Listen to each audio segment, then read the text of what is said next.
একজন আলেমের জন্য সে শুধু নামাজের কথা বলবে, ইসলাম কি শুধু নামাজের মধ্যে সীমাবদ্ধ না কমপ্লিট জীবন বিধান? কমপ্লিট জীবন বিধান। আপনি ইসলামের একটা মানবেন, অন্যটা মানবেন না, তো আপনি পরিপূর্ণ ঈমানদারও হতে পারবেন। ইসলামের প্রতিটা সেক্টরে কোরআনের বিধানগুলো আমার একজন আলেমের উচিত সে খুলে খুলে মানুষকে সতর্ক করবে। এটা আলেমের জিম্মাদারি, খতিবের জিম্মাদারি, আর যারা শুনবে শ্রোতা এদের জিম্মাদারি হচ্ছে পালন করা। কিয়ামতের ময়দানে প্রতিটা ব্যক্তিকে জিম্মাদারের ব্যাপারে সতর্ক করা হবে। আজকে অনেকে এরকম বলতে পারে যে হুজুর এই ধরনের বয়ানের দরকার নাই।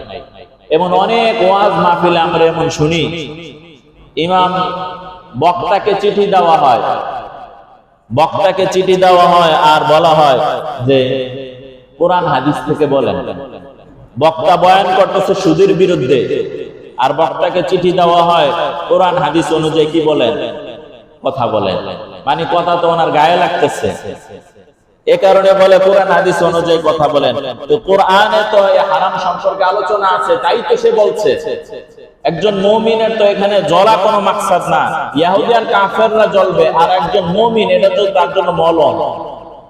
অসুস্থ হলে তার যেমন চিকিৎসার প্রয়োজন, কোরআন হচ্ছে মানুষের আত্মার রোগের চিকিৎসা, হাদিস হচ্ছে মানুষের চিকিৎসা।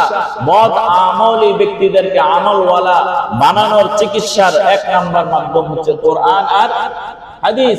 সুতরাং কোরআন এবং হাদিস আমার কর্মকাণ্ডের যদি বিপরীত বলে, তাহলে কোরআন এবং হাদিস আমার নির্দ্বিধায় মেনে নিতে হবে, তাই তো আমি মুসলমান।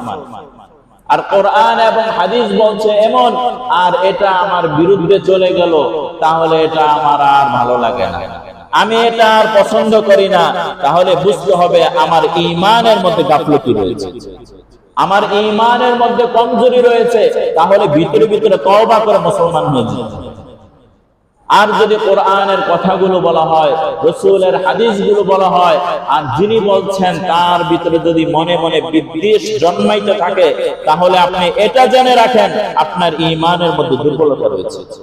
কেননা কোরআনের কথা আপনার হজম হইতেছে না, হাদিসের কথা আপনার হজম হচ্ছে না, এর মানে হচ্ছে আপনার ঈমানের মধ্যে কি রয়েছে, দুর্বলতা রয়েছে। মনে মনে তওবা করে ঠিক হয়ে যান, আর যদি প্রকাশ করে দেন তাহলে প্রকাশ্য জালেমকারী আপনি হয়ে যাবেন। তো প্রকাশ করা এর সংখ্যা কম না। একজন আলেম যখন বয়ান করে, কোরআন এবং হাদিসের কথা বলে, এই কোরআন এবং হাদিসের উপর বেটে দেনেওয়ালা লোক আছে কিনা? আছে, আছে। আপনারা নাই আলহামদুলিল্লাহ, আপনাদের ঈমানের মজবুতি আলহামদুলিল্লাহ ভালো, কিন্তু কোরআন এবং হাদিসের কথা কেউ যদি বলে, তাহলে এই নিয়ত করেন যে জান যাবে কোরআন এবং হাদিসের উপর কখনো আমরা বেটু দিব না ইনশাআল্লাহ।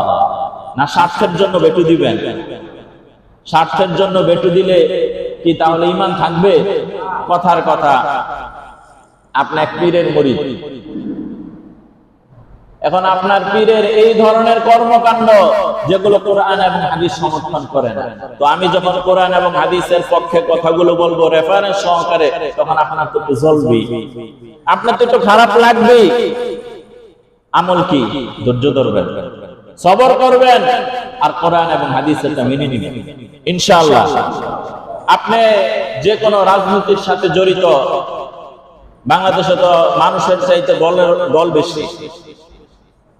বাংলাদেশের অবস্থা যে মানুষের চাইতে মনে হয় দল বেশি। কত যে দল আছে এমন নামও শুনি না, হাজারো দল, আবার হাজারো দিবস। তাহলে আপনি যে কোনো দলের সাথে যুক্ত থাকতেই পারেন, কিন্তু কোরআন এবং হাদিসের কথাগুলো বলা হবে, ওটা যদি আপনার দলের বিরুদ্ধে চলে যায়, আপনি কোন পথে হাঁটবেন?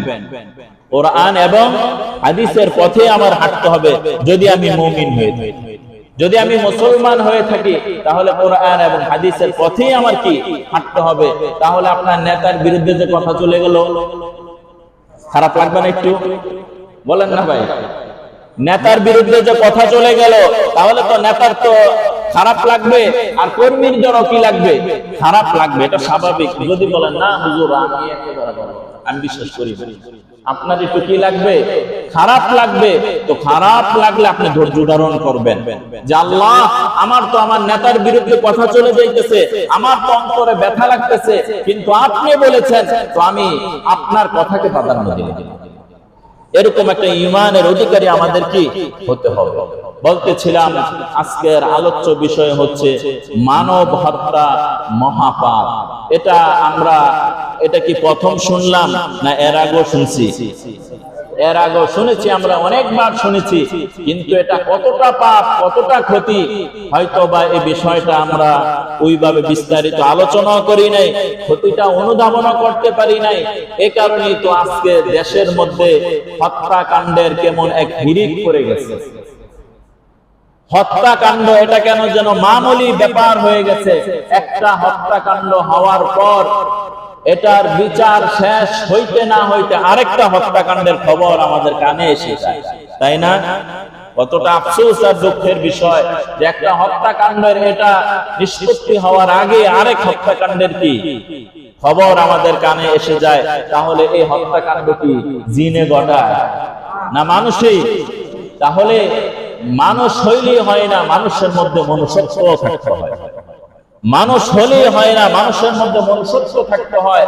আর জন্মসূত্র মানুষ হলে যদি মনুষ্যত্ব না থাকে, ওটাকে মানুষ বলা হয় না, ওটা চতুষ্পদ প্রাণী, বরং তার চাইতেও নিকৃষ্ট। এই কথা আমার না, এটা কোরআনে রয়েছে।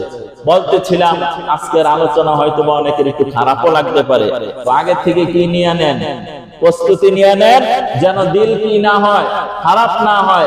আমি নিরপেক্ষভাবে যদি কোরআন এবং হাদিসের বক্তব্যগুলো আসে, নির্দ্বিধায় আমি মেনে নেব ইনশাআল্লাহ।